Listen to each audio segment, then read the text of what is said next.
Well, good morning. It's a bit earlier than usual for me. I was spoken to in the night. It seems like it's time to share a little bit of my personal experience with what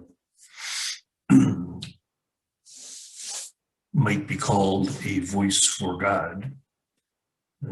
It's very important that we understand that each of us in our own way will receive a call, an invitation to participate in this process of evolution, each being invited to give our highest creativity to this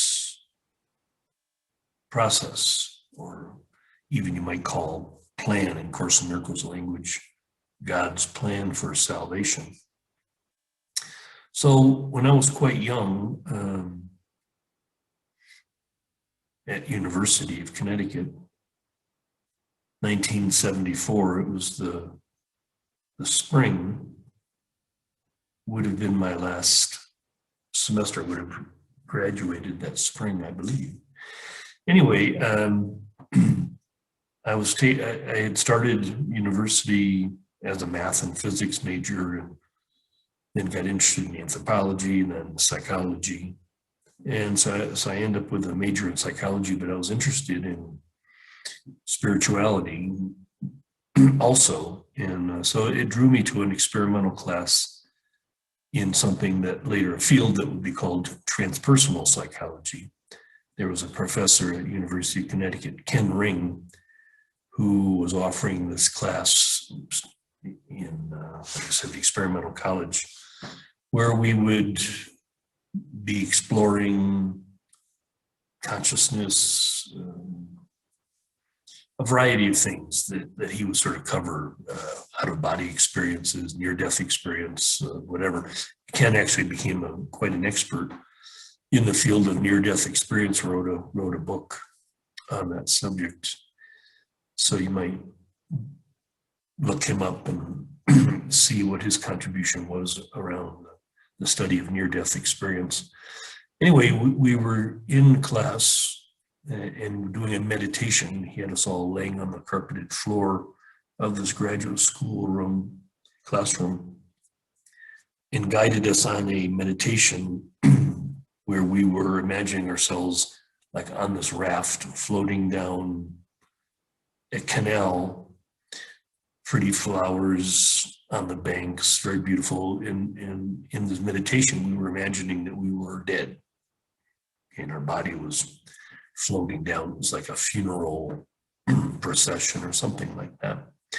Anyway, during this experience, and his voice was very steady, very droning, just guiding us along in this thing. And anyway, I started having a strange experience where I was hearing drumming in the distance, and the drumming was getting louder and louder, and I was starting to get very agitated. And I could actually open my eyes and see that I was just laying on the floor of a classroom during this guided meditation. But I was getting very anxious. The drumming was getting louder and louder. I started, my heartbeat was getting really strong, and I was getting very, very afraid. And like I said, even though I could open my eyes, it didn't break this trance or whatever that I was in. And anyway, as I said, the drumming got louder and louder, and I was feeling this tremendous claustrophobia. And in fact, I could feel this pressure on my face, like pushing my nose, more or less crushing my head. And it was very difficult to breathe, and I was extremely anxious. And then all of a sudden, everything became light, and I felt the sense of peace, and the drumming stopped. And I think I remember like imagining like this field of flowers, and everything was beautiful. All of that. Anyway, at the end of this class, the meditation, I approached Ken and I told him about this experience I had. And he goes, wow. He goes, well, you just went through a death rebirth experience. You actually remembered your birth.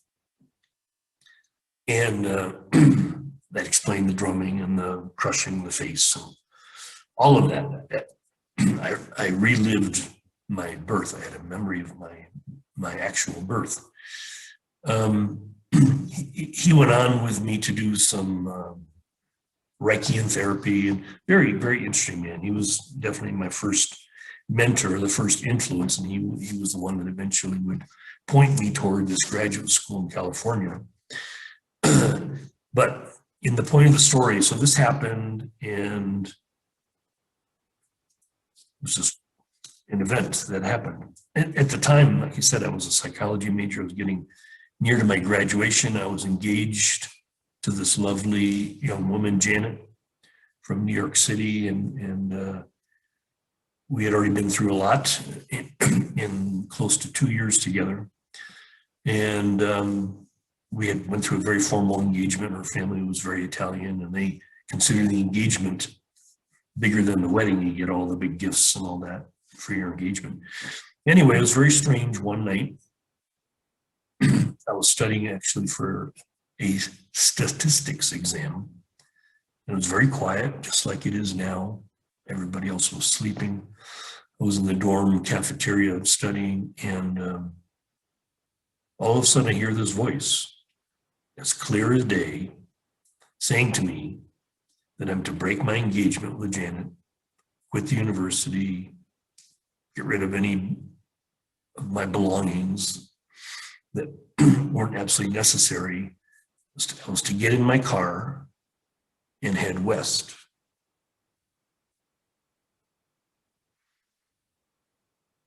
Now, normally, I think most people would go, well, that was crazy. What was that all about? Well, even though I didn't have any belief at the time in a higher power, God, whatever, I was quite the agnostic, I think. That voice was so powerful. It carried such authority that I knew I had to follow the voice.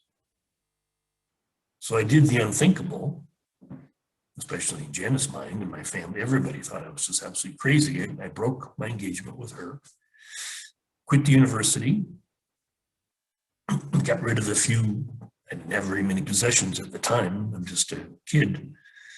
And I had this old opal manta, I think. And I remember, I think I had $125 or something like that. I had no idea where West was. I mean, Connecticut. West is pretty much anywhere. But I did it. It took me about 3 weeks to sort of get all this together. And I sat with Janet for probably 2 weeks every day. And she cried and cried and cried. Like, why would you do this? And I just said, I don't know. I have to do this. So I ended up running out of money in Reno, Nevada, and trying to make sense of what am I doing? And so I didn't know. Like, it wasn't shown to me at all for a while. I ended up calling my mom and asking her to send me $25 so I had enough gas to get out of Reno, Nevada.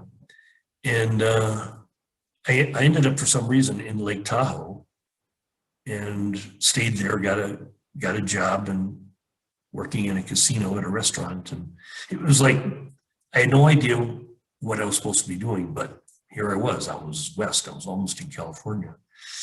And along the way, I got this clear idea that the school that Ken Ring had been talking about, this school called the California Institute of Asian Studies, that I was supposed to go there. It was the only place that had a program that was somewhat like transpersonal psychology.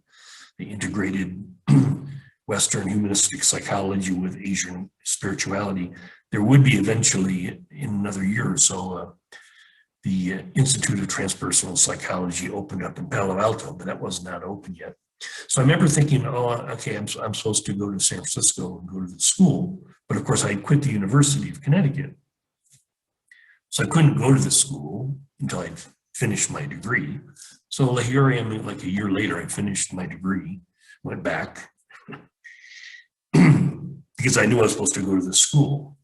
Well, as it turned out, the school was interesting and taking classes in, I remember, Japanese arts and literature. And I was taking this class in Tibetan Buddhism with this woman from Burma. Her name was Rina Sarkar. And this whole story is because the reason I was supposed to be there was that Rina was going to be the next voice for God.